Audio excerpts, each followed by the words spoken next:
क्या यही है शिवसेना यूबीटी का टर्निंग पॉइंट?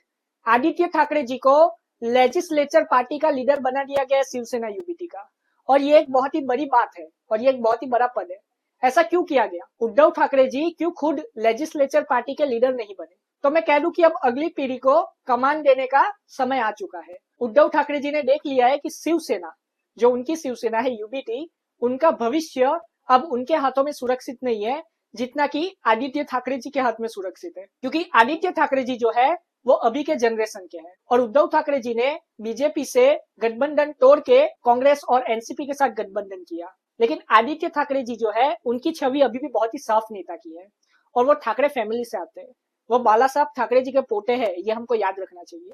और आदित्य ठाकरे जी को हमको कम नहीं समझना चाहिए। जब आप आदित्य ठाकरे जी के इंटरव्यू देखोगे तो आपको पता चल जाएगा कि उनमें भी वही तेवर है जो बाला साहब ठाकरे जी में थे। आदित्य ठाकरे हो, उद्धव ठाकरे जी हो, राज ठाकरे जी हो, ये जितने भी ठाकरे फैमिली से बिलोंग करते हैं, जब ये लोग बोलते हैं तो पता चल जाता है कि बाला साहब ठाकरे बोल रहे हैं, क्योंकि इनमें बाला साहब ठाकरे जी की झलक नजर आती है। अब आगे मैं ये बता दूं कि आदित्य ठाकरे जी को क्यों कमान सौंपी गई।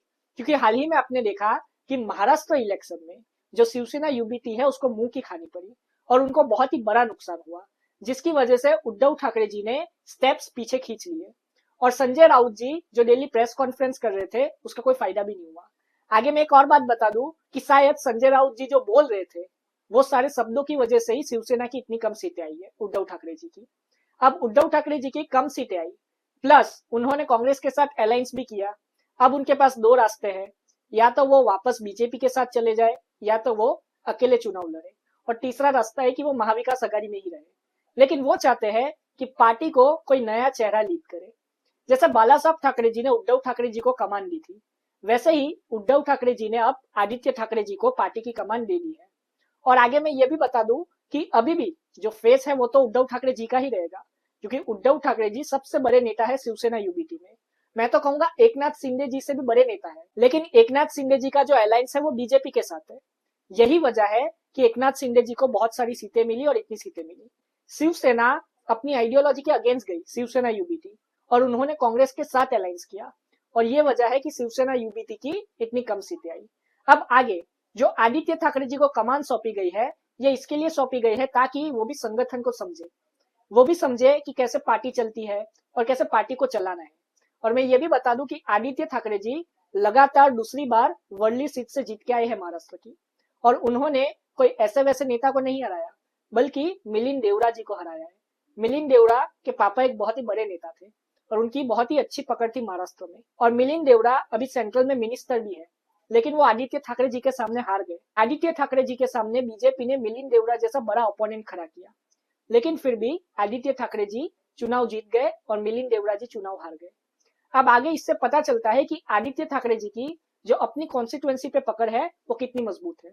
और आदित्य ठाकरे जी के जितने भी आप इंटरव्यूज देखोगे, और जब भी उद्धव ठाकरे जी मौजूद नहीं होते तो आदित्य ठाकरे जी ही उद्धव ठाकरे जी की कमान संभालते हैं, और वो ही उद्धव ठाकरे जी और अपनी पार्टी के स्पोक्स पर्सन की तरीके से बोलते हैं। आगे मैं ये भी बता दूं कि उद्धव ठाकरे जी अभी हाल ही में बहुत बार बीमार भी पड़ चुके हैं और उनकी सेहत भी अच्छी नहीं रहती। यही वजह है कि आदित्य ठाकरे जैसे यंग लीडर को कमान सौंपी गई शिवसेना यूबीटी की, ताकि जो शिवसेना है उसको आगे तो बढ़ाया जाए, साथ ही साथ में जो यंग लोग हैं, मतलब कि जो यंग जनरेशन है महाराष्ट्र की, वो भी शिवसेना यूबीटी से जुड़े, ना कि शिंदे की शिवसेना से जुड़े। वहीं पे एकनाथ शिंदे जी ने भी अपने बेटे को पॉलिटिक्स में लॉन्च कर दिया है और वो एमपी भी है। लेकिन आदित्य ठाकरे जी जो है वो एमएलए है, वो महाराष्ट्र के अंडर पॉलिटिक्स खेलेंगे। मतलब कि आदित्य ठाकरे जी अभी नेशनल पॉलिटिक्स में नहीं आए, वो अभी महाराष्ट्र की पॉलिटिक्स में। उद्धव ठाकरे जी ने आदित्य ठाकरे जी को अभी से ही कमान दे दी है ताकि वो सीख जाए कि पॉलिटिक्स कैसे चलती है। जब उद्धव ठाकरे जी राजनीति को छोड़ देंगे तब आदित्य ठाकरे जी ही होंगे जो कि शिवसेना यूबीटी को संभालेंगे और शिवसेना यूबीटी को आगे ले जाएंगे। जैसे बाला साहब ठाकरे जी ने कहा था कि मेरा बेटा उद्धव ठाकरे अब पार्टी का लीडर है शिवसेना का, वो जैसा चाहे वैसे पार्टी को चला सकता है और वो अपने हिसाब से पार्टी को चलाएगा।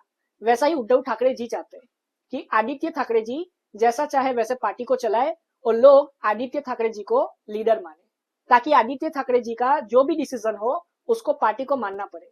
और हाल ही में उद्धव ठाकरे जी ने अपने सारे एमएलए को बुलाया है और उनसे कहा है कि वो वफादार रहे शिवसेना यूबीटी के। अब ये तो हमको आगे ही पता चलेगा कि आदित्य ठाकरे जी कितने अच्छे लीडर बन के आते। लेकिन अगर आदित्य ठाकरे जी अपनी पार्टी को नई तरीके से वापस स्टार्ट करते हैं और शिवसेना यूबीटी को वापस कोई अच्छी स्ट्रेटेजी के साथ आगे ले जाते हैं, तो इसमें कोई दो राय नहीं है कि शिवसेना यूबीटी वापस एक बड़ी पार्टी उभर के आएगी और शिंदे की शिवसेना को प्रॉब्लम होगी।